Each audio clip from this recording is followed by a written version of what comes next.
Hello, this is Mike Burek, your host and producer of Krynytsia, The Well, a podcast series about topics of interest to Ukrainians and friends of Ukraine around the world. Today is Wednesday, June 10th, 2026. This episode is produced for The Ukrainian Weekly, a newspaper published in English for the global Ukrainian community since 1933. Our guest today is Olia Hercules, who's a well-known Ukrainian food writer, chef, and co-founder of the # Cook for Ukraine social media initiative. Welcome, Olia. How are you? I'm good, and I just feel so honored to be on your podcast again. Thank you Well, so much I'm for having honored me. to have you back again. It's been quite a while. Can you give us some information about your education and professional background? Sure. Just very quickly, I was born in the south of Ukraine in the Soviet Union in 1984. I never ever thought that I would be living in the UK and that I'd be a published author. Yeah, I'm still pinching myself to this day that something like that has happened. So I studied international relations and languages at university here in the UK. I grew up in Ukraine. I was in Ukraine until I was 13. Lived in Cyprus for a bit, did my exams there, and English schooling and everything. So there was a choice of whether to come to the US or to the UK, and I chose UK because it's closer to my family. So now I've been here for 23 years and for about 15 years in London, in East London and suburbs of London. I write cookbooks. I teach. To this date, I have taught about 2,000 people Ukrainian cuisine from my home and online as well. I've got a Patreon page where I've got loads of amazing Ukrainian recipes. But my whole mission really right now is to promote Ukrainian culture, let people know about Ukraine, and to somehow instill the strength that Ukrainians have, but into the wider world. Because I think that we are right now faced with some challenges that humanity hasn't been challenged with in a while. It's all really weird right now, I think. And everybody's online and shouting at each other online about culture, about this and that, and wars and whatever. And my message is let's get together, let's cook together, let's tell each other stories. And that's how we get out of this mess. Olia, your family is from Kakhovka in southern Ukraine region of Kherson. What was like life there before the Russian invasion? And do you still have family living there? Unfortunately, my family, my entire family, my parents and my uncle and my auntie and my cousins had to flee in April 2022. They didn't want to go. So basically, 2022 February, Russian tanks just rolled in from Crimea to put my hometown on the map for our listeners. My hometown, Kakhovka, is about 70 kilometers away from Crimean border, right? So I'm like at the tip of Ukrainian south, and our life was amazing. Not during the Soviet Union, but whatever we built after was incredible. You would walk down the street in my town, and apricots and mulberries and sour cherries would literally fall on your head, and you'd come back home, and your feet would be black from walking on berries and fruits. And it's just so rich. The soil is rich, the sun is shining, it's as hot as the Mediterranean. There's loads of herbs, amazing food culture, amazing community. And then in February 2022, the Russians just roll in. They have no idea where they are. They don't know what they're doing there. And my parents said, we're not leaving. We're just going to go and protest. And they did. My entire family protested for 2 months. And then the Russians started shooting into the crowds. And as soon as they started doing that, I was in London this whole time. I just told them, I can't do anything here. Like, I can't look after my children. I can't do any activism. I can't do anything if I think that you are in danger. So my entire family left in April 2022. They're all either internally or externally displaced. So my hometown does not really exist anymore in the same way. The critical Kakhovka Dam was destroyed by the Russians in June of 2023. What Yes. effect did this have on the local community? Any friends you still have there? And if you had any family that was left there? Thank you so much for bringing this up. So, my entire family left in 2022, so nobody was there. However, I have very close friends whose family was there during the event. To talk about the dam, to begin with, it's a double tragedy in a way, and I talk about it in my book Strong Roots. There's a whole chapter dedicated to to this tragedy. The Ukrainian South was this very amazing ecosystem, and people knew how to work it. So they lived by the river, in the Plavny, which means like floodplains. But then the Soviets decided to build this massive dam in 1958, I believe inspired by the Americans. It was the Cold War race, and the Soviets were like, "Oh, Americans built big dam and they killed loads of Native Americans. We're gonna do the same here, and we're gonna do it better." You know what I mean? And that's exactly what they did. So 3,000 people were displaced from their homes and moved into high rises. So they used to have a plot of land and their chata, their home, and when they were building the dam, they gave them 3 days' notice. And they said, in 3 days, bulldozers will come and remove your house from here. And we're going to build a dam here because we want to be the best in the world. So that was the tragedy in the beginning. So then we had that dam, which to me was, a landmark. I would come back from the UK and I would see the dam and I'd know that in 20 minutes I'd see my mom and she'd make me vareniki, you know? And then the Russians came in and they blew up the dam. I don't think that they knew what they were doing. I think I don't want to dissolve them of responsibility, but I think some really stupid people blew some stuff up more than they should have. And it was a complete disaster. There were roofs just floating. So my parents' house was actually a little bit lower, so their house didn't get flooded. On the contrary, the reservoir that was created in 1958 went back to the original Dnieper rivers, which is actually very good for nature. But the area that the Soviets have created, the Novokakhovka, was completely flooded, and there were mothers and children on top of houses. There were animals struggling for their lives. There were like whole roofs arriving in Odessa from Kakhovka, 300 kilometers down the Black Sea and rivers and whatever, clinging on. I can't believe that the press hasn't covered it as much as they should have. It was as big a disaster as Chernobyl disaster. And it's not just for the south of Ukraine. That disruption of nature has an effect everywhere else as well. Olia, you've written several books on Ukrainian cuisine, including Mamushka and Summer Kitchens. Why did you decide to write your new personal memoir, Strong Roots?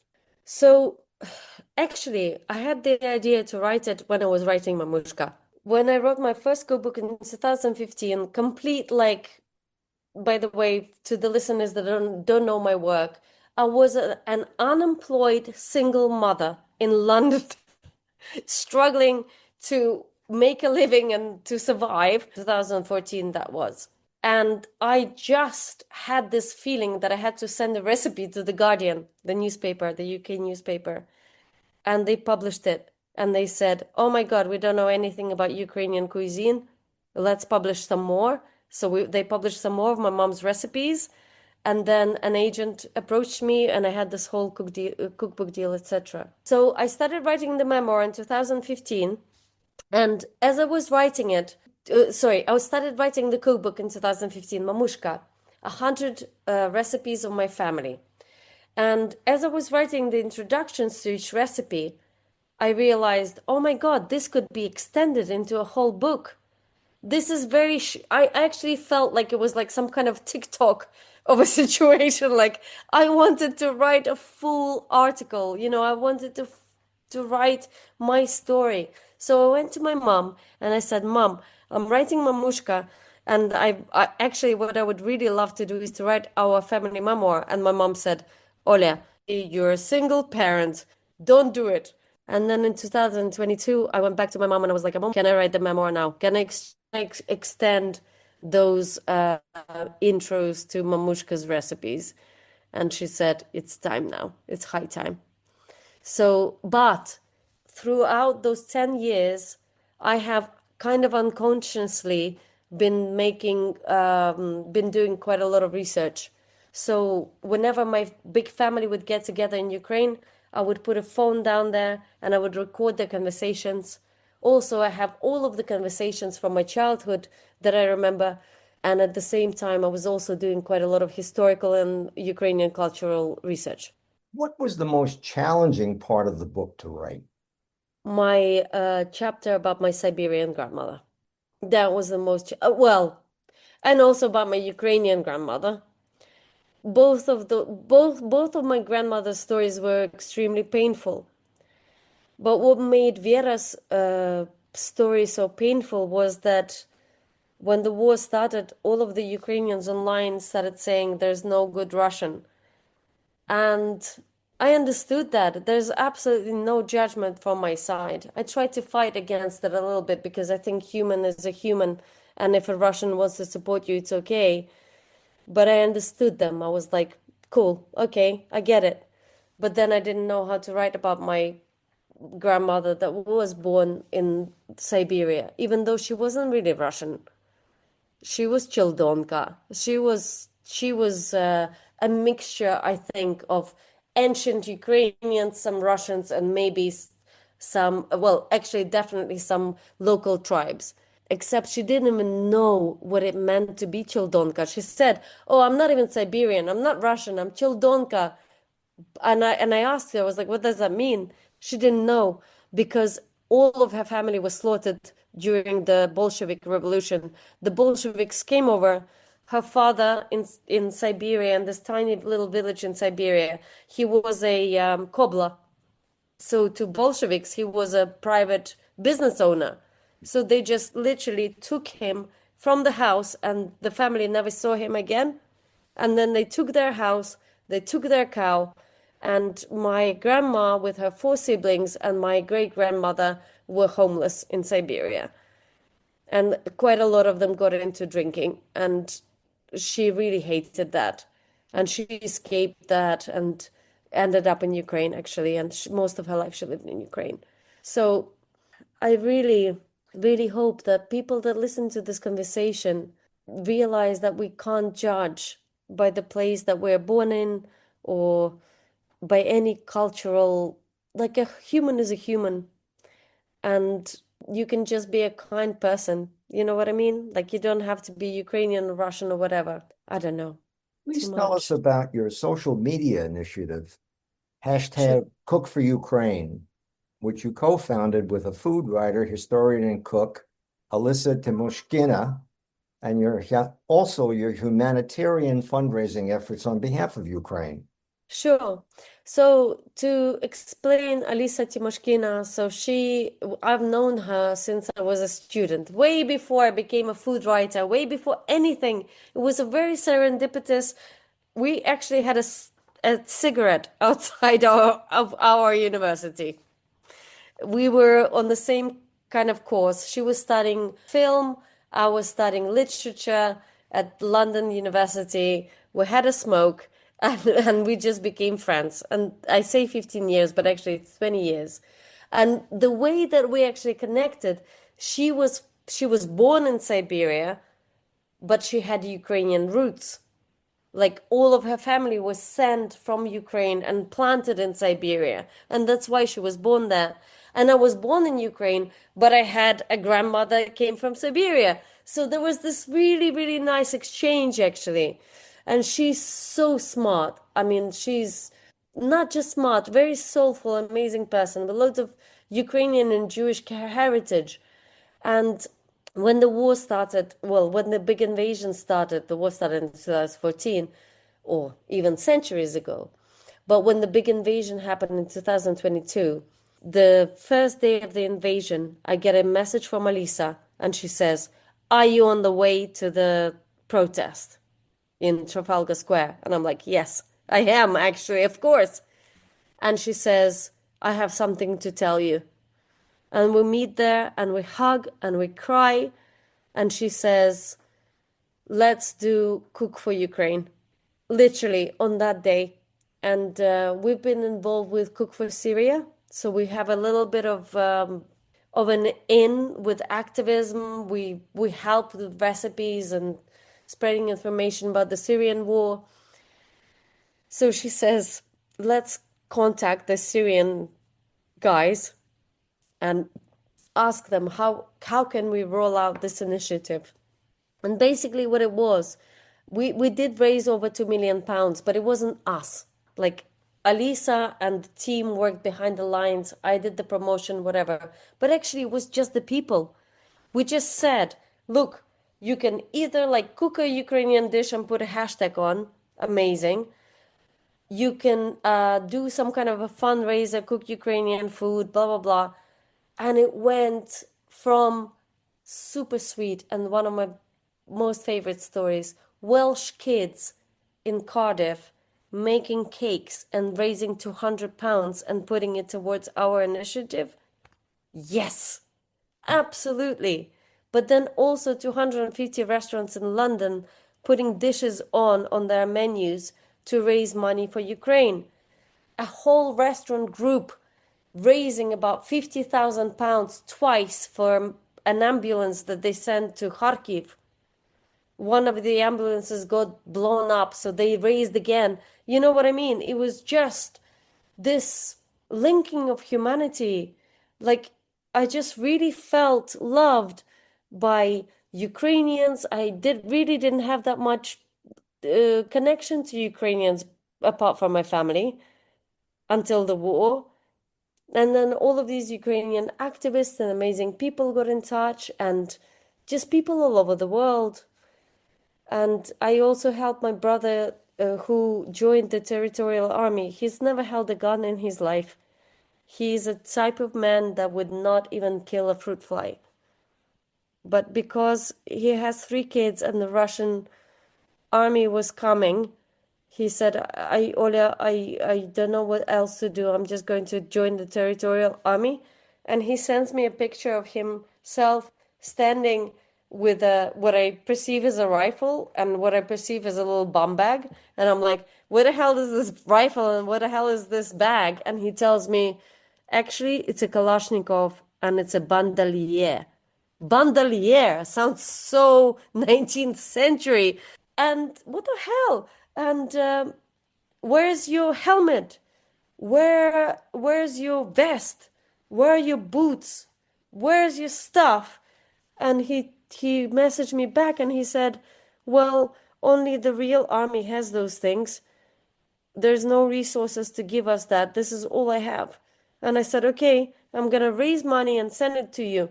And he said, well, Olia, I'm part of a 105-person brigade. If I look like a cyborg, it's not gonna go down well, and I'm not comfortable with that. And I immediately replied to him and I said, within a couple of days, I'm gonna get the equipment for everybody. And I did.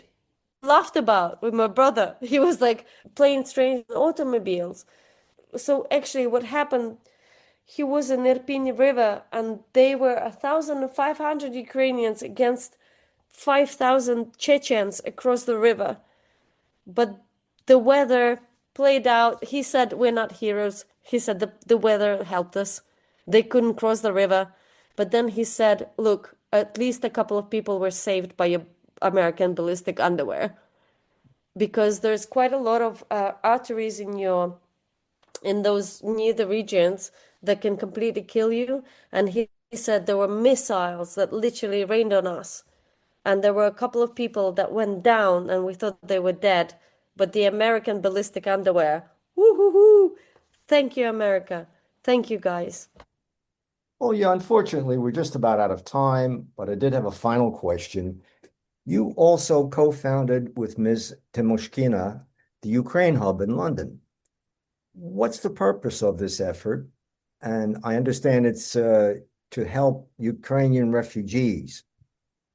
So yeah, we've done that a couple of years ago. It's all finished now, but I'm reviving it right now.